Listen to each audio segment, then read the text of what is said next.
Folks, you see these two bitches here?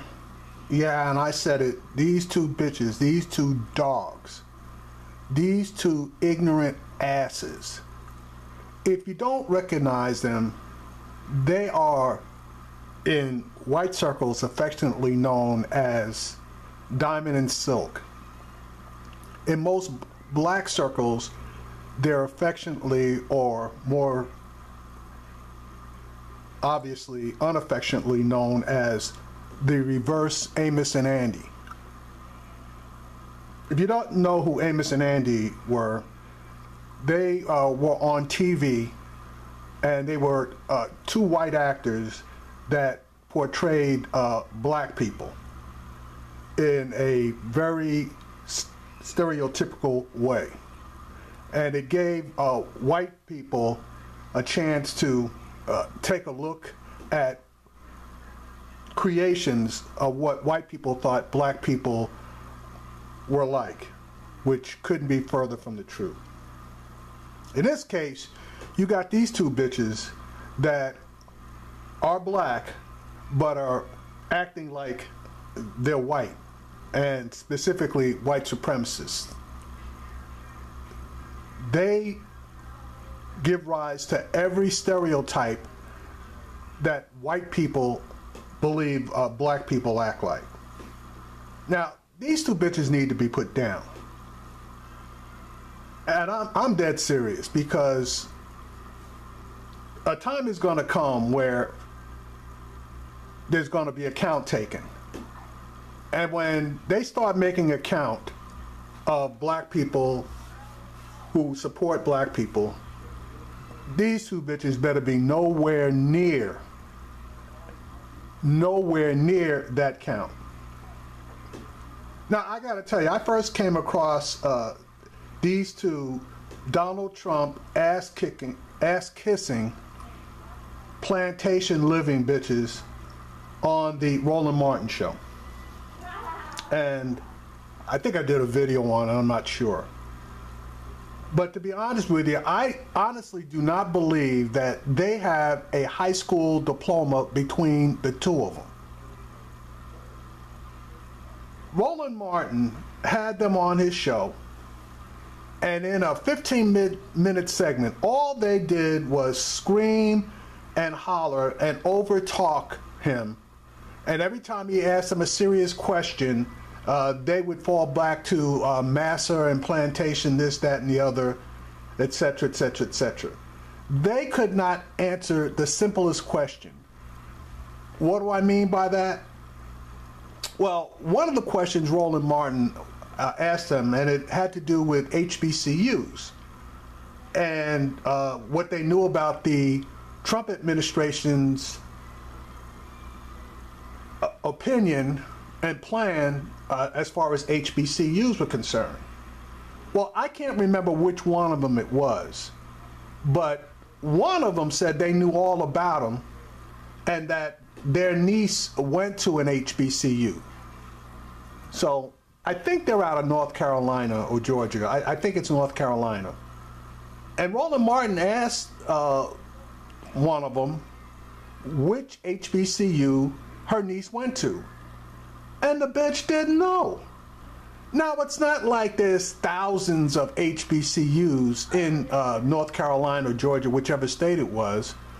But if you know enough to know that your niece is going to college, going to an HBCU, you would think that you would know which one it was. Because there's probably, if I'm not mistaken, in North Carolina, there are only five HBCUs. So it can't be that goddamn difficult to know which one of those HBCUs your niece went to, if that was in fact the truth.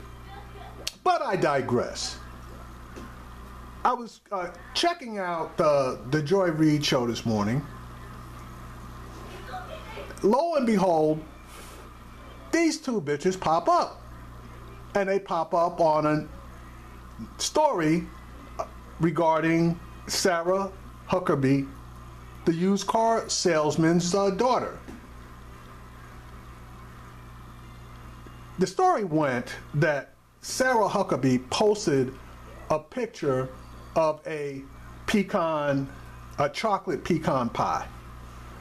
And hang on a second, I'm gonna bring up a picture of the pie.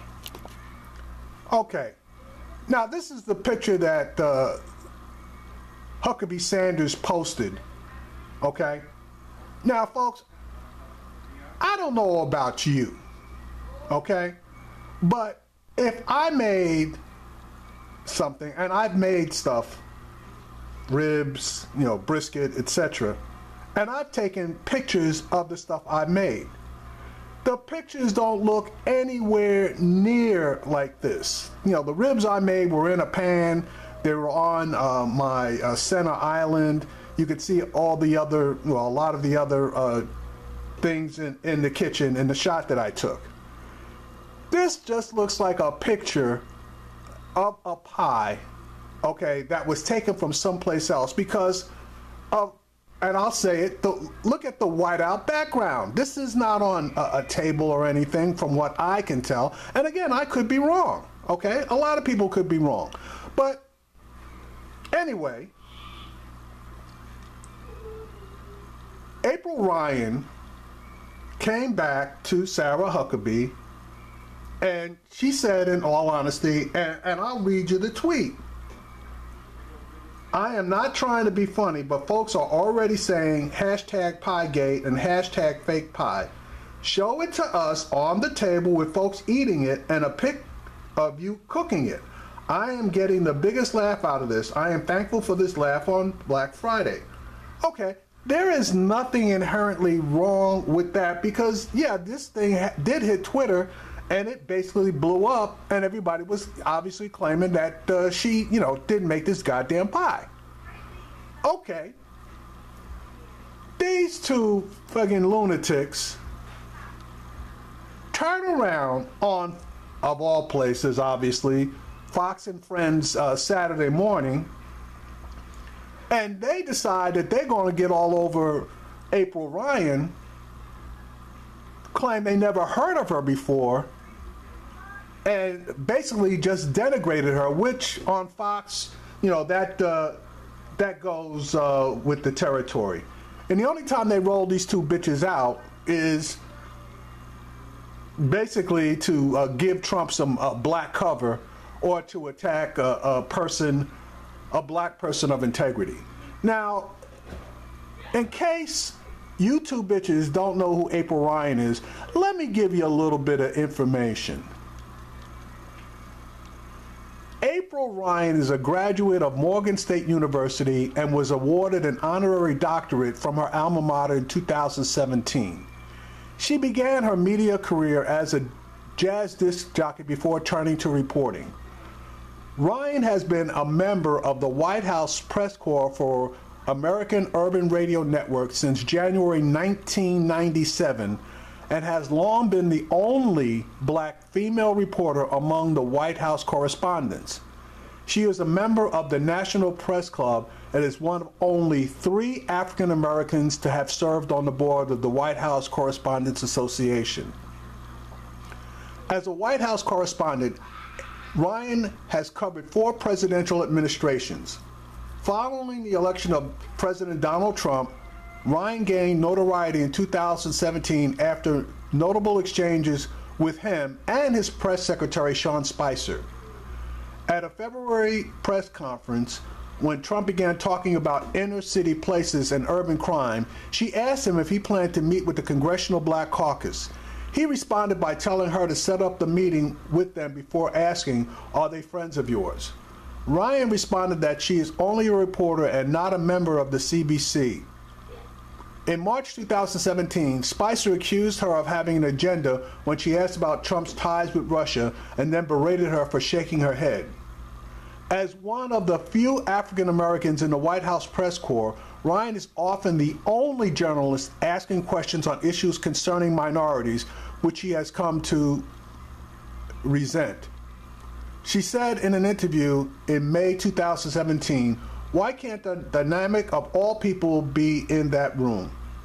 Why can't it be all people are covered under the White House? Am I correct?" So I really dislike that. but I have no qualms with it. If you want to call me a black reporter, I am the black reporter who also asks other issues and questions on China, Russia, Syria, and North Korea. So if you want to label me a black reporter, I take it with a badge of honor. Her first book, The Presidency in Black and White, My Up-Close View of Three Presidents and Race in America, was published in 2015 and won the NAACP Image Award. Her second book, At Mama's Knee, Mothers and Race in Black and White, was published in 2016. Her work has also appeared in Politico. Her blog, Fabric of America, is devoted to minority issues and stories in the United States. Okay, so you two bitches, that's who April Ryan is. She is a fucking legend, okay? Where you two, Amos and Andy wannabes, you need to sit your dumb asses down and shut up. You are a disgrace to the black community. You are a fucking joke and need to be put down. My opinion shared by many.